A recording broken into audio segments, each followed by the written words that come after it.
Bismillahirrahmanirrahim. Assalamu alaikum. I am Muhammad Ehsan Amir, and today the presentation topic is applications of ultraviolet visible spectroscopy in natural product research, pharmaceutical industry and separation process. First of all, we will see applications of ultraviolet visible spectroscopy in natural product research.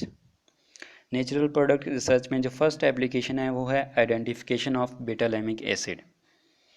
बेटालैमिक acid एक naturally occurring compound है जो amino acids और amines के साथ पाया जाता है बीटालेंस को फॉर्म करने के लिए। बीटालेंस जो हैं पिगमेंट्स हैं जो फ्लावर्स और फ्रूट्स में कलर चेंज के लिए रिस्पॉन्सिबल होते हैं। बेटालैमिक एसिड एक जो है स्ट्रक्चर जो है पिगमेंट्स में पाया जाता है और इसका अगर स्ट्रक्चर देखें तो उसमें रेजोनेंस पॉसिबल है। As you can see this is the structure of betalamic acid and here you can see resonance is possible। Betalamic acid को क्रोमेटोग्राफी के ज़रिए प्योरीफाई किया जाता है और इसको अल्ट्रावायलेट विजिबल स्पेक्ट्रोस्कोपी के ज़रिए आइडेंटिफाई किया जाता है कि ये पिगमेंट्स में प्रेजेंट है या नहीं, क्योंकि ये 424 नैनोमीटर पर एब्जॉर्बेंस शो जो करता है। सेकेंड एप्लीकेशन है अडल्ट्रेशन इन विस्की। अल्ट्रावायलेट विजिबल स्पेक्ट्रोस्कोपी जो है वो विस्की को आइडेंटिफाई करने के लिए यूज़ होती है। विस्की जो है मोस्ट कॉमनली यूज्ड अल्कोहल है, मोस्टली ये फॉरेन कंट्रीज़ में यूज़ होती है। तो इसमें एक जो है विस्की की ओरिजिनल बॉटल ली जाती है, कमर्शियल ओरिजिनल बॉटल जो ली जाती है और उसमें कॉन्स्टेंटली जो है लो क्वालिटी विस्की को मिक्स किया जाता है और अल्ट्रावायलेट विजिबल स्पेक्ट्रोस्कोपी जो है एनालाइज करती है और जो है एनालाइज करके हमें बताती है कि इसमें जो मिक्सिंग है या नहीं। नेक्स्ट हमारे पास जो थर्ड एप्लीकेशन है वो है irregularities in coffee extracts. Coffee जो है पूरी दुनिया में यूज़ होती है क्योंकि due to some stimulant property and some benefits to health, ये मतलब एक्टिवनेस देती है। फॉर एग्ज़ाम्पल बंदा अगर लेट नाइट वर्क करना चाहता है तो कॉफ़ी पी लेता है, मतलब ये बंदे को एक्टिव रखती है। तो कॉफ़ी की डिफरेंट वैरायटीज़ हैं, लेकिन जो फ्रॉड पीपल हैं इसमें इम्प्योरिटीज़ लाइक पील्स स्टिक्स इसमें जो है मिक्स कर देते हैं। अल्ट्रावायलेट विजिबल स्पेक्ट्रोस्कोपी जो है कॉफ़ी में इम्प्योरिटीज़ को डिटेक्ट करने के लिए यूज़ होती है। अगर जो है कॉफ़ी में इम्प्योरिटीज़ हैं तो हमारे पास जो है एक ग्राफ जो शो होगा उसमें डिफरेंट पीक्स होंगी, लेकिन अगर कॉफ़ी जो है प्योर है उसमें कोई इम्प्योरिटी नहीं है तो ग्राफ में सिर्फ एक ही जो है पीक शो होगी 390 नैनोमीटर पर। फोर्थ एप्लीकेशन है मिल्क प्रोडक्शन। जो मिल्क प्रोडक्ट्स हैं हमारे पास उनको स्टडी किया जाता है अल्ट्रावायलेट जो 185 to 210 nanometre and near IR 800 to 2500 wavelength range. Milk products को इन रेंज में स्टडी किया जाता है और इनको जो है डिटेक्ट किया जाता है कि इसमें जो है इम्प्योरिटीज़ जो है ऐड हैं या नहीं। आगे हमारे पास है applications of ultraviolet visible spectroscopy in pharmaceutical industry.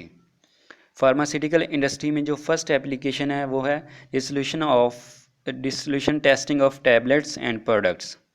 Ultraviolet visible spectroscopy जो है फार्मास्यूटिकल इंडस्ट्री में जो है टैबलेट्स और प्रोडक्ट्स की जो है टेस्टिंग के लिए यूज़ होती है। बहुत सारी ड्रग्स हैं या तो रॉ मटेरियल की फॉर्म में या फार्मूलेशन फॉर्म में। मिसाल जो फार्मूलेशन मतलब जो फार्मूला के ज़रिए प्रिपेयर हों, या तो रॉ मटेरियल की फॉर्म में होती हैं या फार्मूलेशन फॉर्म में होती हैं और इनको जो है सुइटेबल सोल्यूशन जो है एक सुइटेबल सॉल्वेंट में सुइटेबल इनका सोल्यूशन बनाया जाता है और उसकी जो है एब्जॉर्बेंस स्पेसिफिक वेवलेंथ पर एब्जॉर्बेंस मेजर की जाती है। सेकेंड एप्लीकेशन है हमारे पास फार्मास्यूटिकल इंडस्ट्री में है qualitative and quantitative analysis of pharmaceutical products. ये जो है फार्मास्यूटिकल प्रोडक्ट्स की क्वालिटी को और क्वांटिटी को एनालाइज करने के लिए अल्ट्रावायलेट विजिबल स्पेक्ट्रोस्कोपी यूज़ होती है। Qualitative analysis of organic compounds can be achieved through the simple process of ultraviolet spectrophotometry. Qualitative analysis जो है सिंपल जो है UV स्पेक्ट्रोफोटोमेट्री के ज़रिए जो है अचीव की जा सकती है। जो हमारे पास यूवी स्पेक्ट्रोफोटोमीटर्स हैं वो विजिबल और अल्ट्रावायलेट जो है लाइट स्पेक्ट्रम को मेजर करते हैं और वैल्यूएबल इंफॉर्मेशन प्रोवाइड करते हैं कि इसमें जो फार्मास्यूटिकल प्रोडक्ट्स में एक्टिव इंग्रेडिएंट्स प्रेजेंट हैं और अगर इम्प्योरिटीज़ हैं तो उनको डिटेक्ट करते हैं, और एब्जॉर्प्शन को जो है लाइट की यूवी रेडिएशन की जो है एब्जॉर्प्शन को मेजर करके क्वांटिटी भी हमें बताते हैं। थर्ड एप्लीकेशन है analysis of chromophores in pharmaceutical compounds.